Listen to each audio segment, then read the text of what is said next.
On the docket tonight, a case that really started in the middle of the trial of Derek Chauvin, the man who was convicted of murdering George Floyd.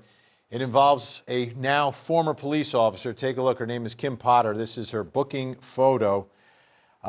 She was part of a motor vehicle stop and went, I think, to grab her taser and is yelling, "Taser, taser, taser," but it has her service weapon in her hand and shoots and kills Daunte Wright. We have a picture of Daunte as well I want to show you. There's Daunte Wright, shot and killed. Young man, motor vehicle stop. Doesn't make a lot of sense to a lot of people. And we're going to show you exactly what happened. It's 58 seconds of video. It is graphic in nature, but it's what happened. And it's what Kim Potter did, and it's what happened to Daunte Wright, and it's what this trial will be all about. Let's watch.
So the question for the jury is going to be, what did we just see?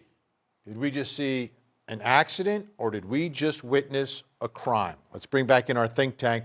Michael Sterling, I'll begin with you. What did you see in those 57 seconds? I saw a crime, Benny. I saw an officer who has been trained 2 months prior to this particular incident, specifically took 2 trainings regarding taser.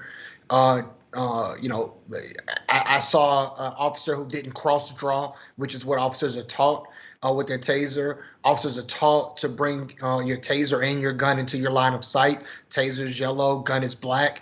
So I saw an officer shoot Daunte Wright because he was resisting arrest. And Bremner, what did you see? I saw a crime too, but I saw manslaughter. I mean, I don't know that she was intentionally executing. I almost always agree with Michael, but here I think I'd be on more than manslaughter. I think that she's yelling taser, taser, taser. I don't know what snapped in her brain, but to do this. But she clearly made a mistake. But that mistake is negligence, and it's negligent homicide, and it's manslaughter at a minimum. It's a crime. Michael Bixon? I'm inclined to agree. I think it's more along the lines of manslaughter. And it's a really tough call between accident or reckless or something like that. There's a very fine line. From what I saw in the video, it definitely looks more along the lines of accidental. Obviously, the outcome is like atrocious and it's terrible. But I think it's something more along the lines of manslaughter. Okay, so where is that line, Michael? And I'll start with you. Where is the line between I did something really dumb, I did something really stupid? It's like car accidents, right? We know that they're accidents. People aren't purposely most of the time trying to get into an accident, but there are times when car accidents become crimes. So what is it in our law that takes something that is not intentional and is accidental and shifts it from, okay, yeah, you made a mistake, you're liable civilly for damages, versus you've committed a crime and you need to have your liberty taken away because of this mistake that you made, that is a mistake that has crossed over from accident world into criminal world? Well, it depends. I said Michael, and we have 2 Michaels. Why did I do that? I'll start with Michael Bixon, and then Michael Sterling, just follow him right up. Sure. So it really depends on the language of the statute. And every state is going to have different wording of the statutes depending on you're talking about manslaughter, murder, and so on. If you're talking about something that's more reckless conduct, usually you're talking about some type of really negligent act. And the line between, and this is part of the problem, the line between negligence and just an accident is very, very thin. On a case like this, obviously, you're looking at it. I do think it goes more towards the accidental side, but again, you leave it up to a group of jurors, and they could interpret it entirely differently. Michael Sterling.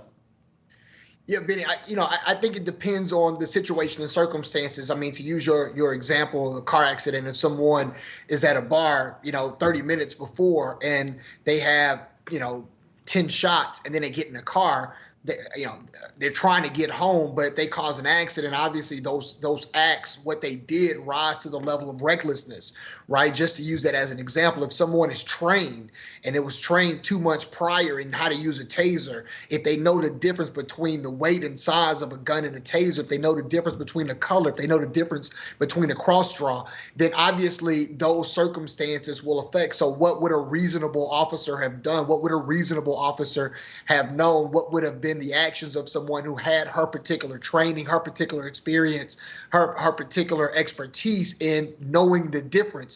That will instruct the jury on whether or not the acts rise to negligence or recklessness.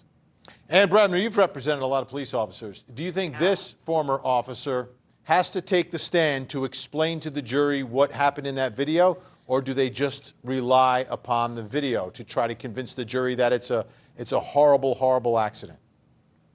Well, I think she has to take the stand, and please ignore my cat in the background. The kitten just came to visit, sorry. He was sleeping earlier, I swear. But I think she does. I mean, I think that she's got to say what was in her mind, because that video it just doesn't help her. It doesn't help her. We've seen it, just like we've seen in the Aubrey case, or even the Derek Chauvin case, a video that the jury's going to look at and say, the more you explain it, the less I understand it. This is criminal. Okay, folks, we have a trial date. Take a look. Coming up, November 30th, Minnesota versus Kim Potter. We'll continue to track it right here on your front row seat to justice. When we come